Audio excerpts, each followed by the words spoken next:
Rindu renungan iman dengan umat.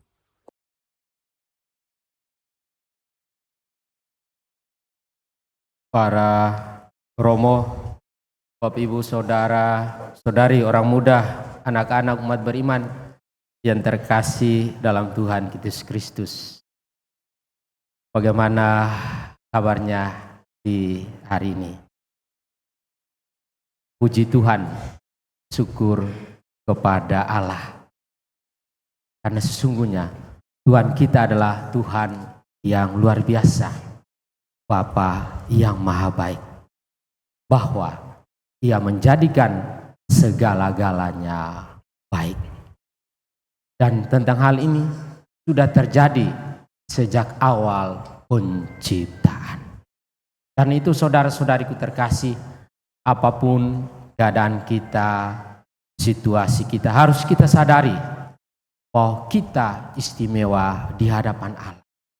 Masing-masing kita terberkati, diberkati oleh Allah.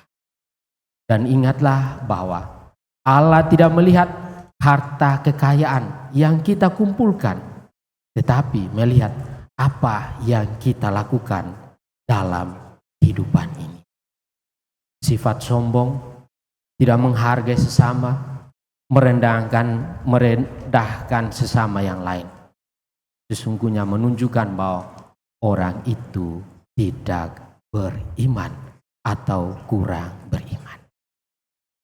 Karena sesungguhnya panggilan kita sebagai orang Kristiani adalah panggilan untuk berbagi berkat, untuk berbagi kasih, untuk berbuat kasih kepada sesama kita yang berkekurangan dan yang membutuhkan. Dan inilah adalah jalan kepada keselamatan, jalan menuju kebahagiaan yang sejati. Saudara-saudariku yang terkasih dalam Tuhan Yesus Kristus, Tuhan telah menjadikan segala-galanya baik. Tetapi kita dapat menyaksikan, mengalami, menyadari bahwa mengapa masih terjadi berbagai ketimpangan atau persoalan kemanusiaan dalam kehidupan ini. Jawabannya bisa kita temukan dalam cerita Injil tentang mujizat penyembuhan orang yang tuli dan gagap atau bisu.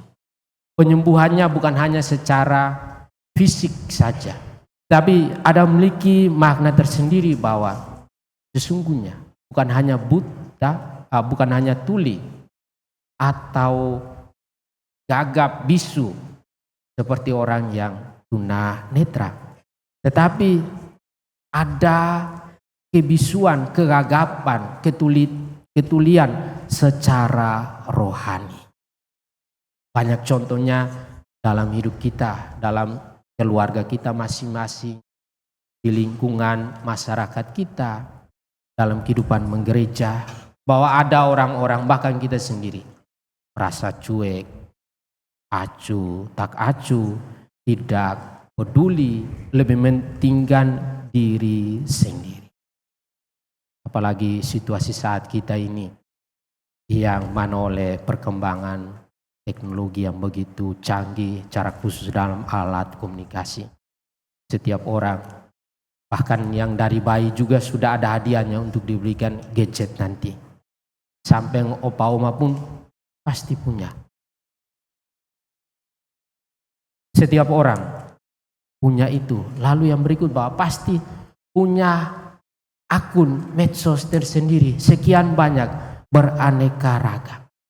Sehingga akhirnya bisa saja dia lupa diri, lupa akan imannya, lupa akan sesamanya. Tuli akan suara Tuhan. Menjadi bisu, kurang peka terhadap keadaan yang ada di sekitarnya. Terhadap istri, terhadap suami, apalagi terhadap anak.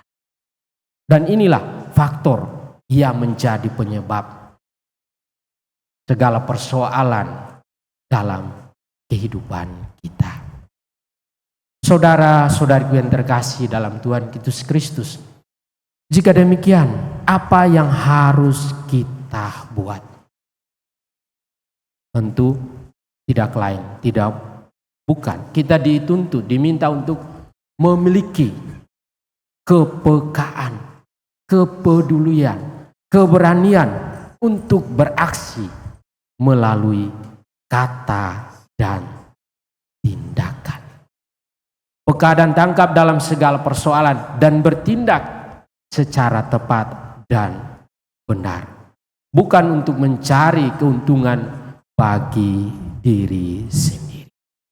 Dan tentang hal ini, kemarin kita yang hadir dalam perayaan Ekaristi Kudus baik secara langsung maupun secara online, kita ingat akan dua hal penting yang ditekankan oleh Bapa Suci Sri Paus Fransisco dalam homilinya. Saya yakin pasti semua masih ingat dua hal penting yang Bapa Suci tekankan, yaitu mendengarkan sabda Tuhan dan melaksanakan sabda Tuhan. Untuk mendengarkan dan melaksanakan sabda Tuhan tentu memerlukan telinga dan lidah yang sehat, yang berfungsi baik secara fisik maupun secara rohani. Telinga untuk mendengarkan sabda Tuhan, meresapkan dalam hati, menghayatinya, dan dengan sendirinya kita akan melakukannya. Lidah untuk mewartakan, menyampaikan kabar baik, cerita-cerita kebaikan, kebenaran, bukan isu-isu, bukan gosip-gosip. Dan yang paling penting adalah mewartakan itu bukan hanya sebatas pada homili, khotbah, renungan yang ada di TikTok atau saat berada di depan di mimbar, tetapi bagaimana menghayati dan melaksanakannya dalam hidup yang nyata. Sebagaimana yang sudah dicontohkan, diteladankan oleh Bapa Suci kita, Paus Fransiskus. Saudara-saudariku terkasih, tetapi untuk mendengarkan sabda Tuhan dan melaksanakan sabda Tuhan tentu ada syaratnya. Dan ini juga seperti yang dikisahkan dalam cerita Injil tadi. Sebelum terjadi mujizat tersebut, Tuhan Yesus memisahkan orang yang sakit itu dari orang banyak.